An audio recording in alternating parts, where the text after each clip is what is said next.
$2.1 trillion. That is the number you have heard your whole life. Black spending power. $2.1 trillion a year.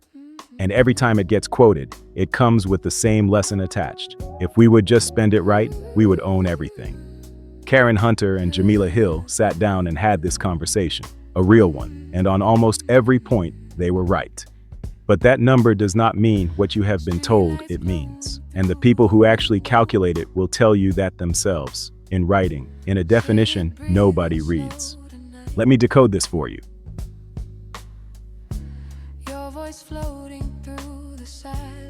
Welcome to Cypher with Malik. This is episode 0 of a 5-part series called No Kings.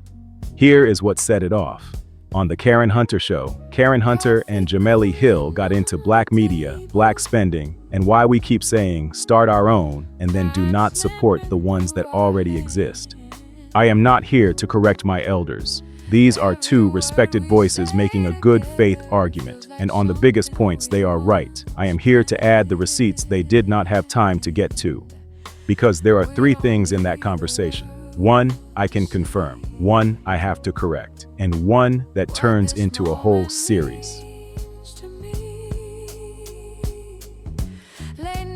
Karen raised a statistic that Joe Rogan has the most black listeners of any podcast.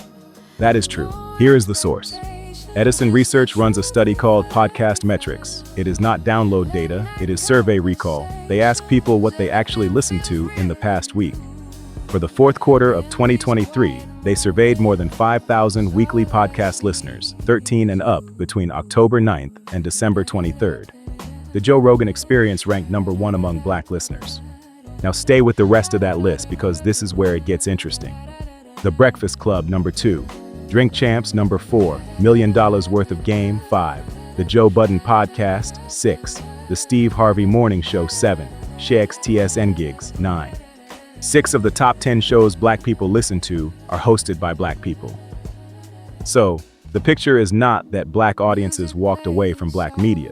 The picture is that the biggest show in the entire country is also the biggest show with us. And then stacked right underneath it in the numbers is us.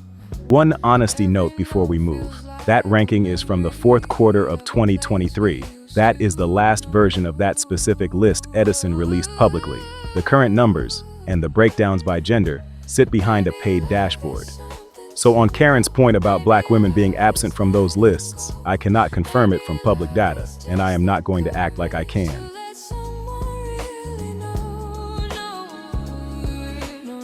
Now the big one. $2.1 trillion in black buying power. That number is real. It is not a myth and nobody made it up. Let me tell you exactly where it comes from. The Selig Center for Economic Growth, University of Georgia, Terry College of Business. They have published the Multicultural Economy Report every year since 1990. Nielsen cites them. Everybody cites them. Every article you have ever read about black spending power traces back to one building in Athens, Georgia. And black buying power is projected at roughly $2.1 trillion for 2026. That part is accurate. Here is the part nobody reads. Selig defines buying power as total personal income available for spending after taxes. Then they add one line that changes everything. It does not include dollars that are borrowed or dollars saved in previous years. Read that again. That is not a spending pot. That is income. That is every paycheck after the government takes its cut, added together.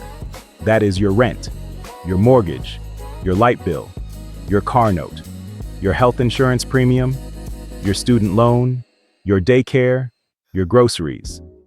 You cannot buy your mortgage black. You cannot buy your electric bill black. You cannot take your car insurance and circulate it in the community.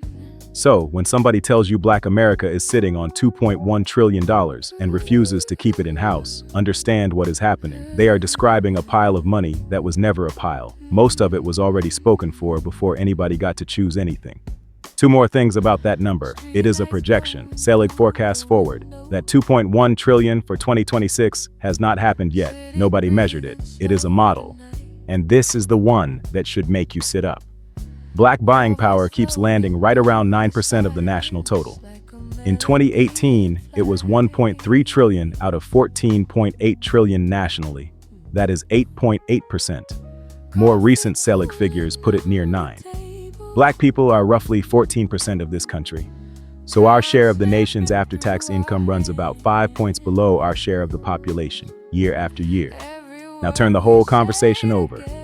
The story was never that black people spend too much money in the wrong places. The story is that the income base is smaller than it should be, and nobody circulates their way out of that. You do not budget your way to 5 missing points of national income. That is an ownership problem. It is not a shopping problem, and that is what this entire series is about.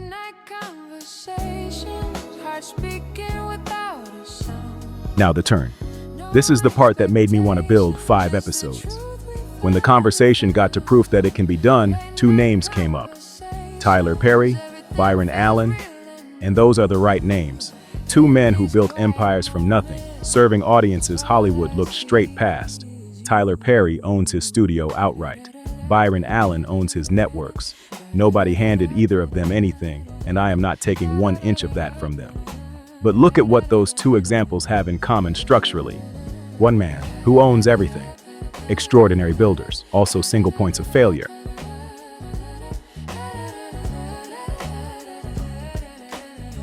And we have run this experiment before. They didn't teach you this in school.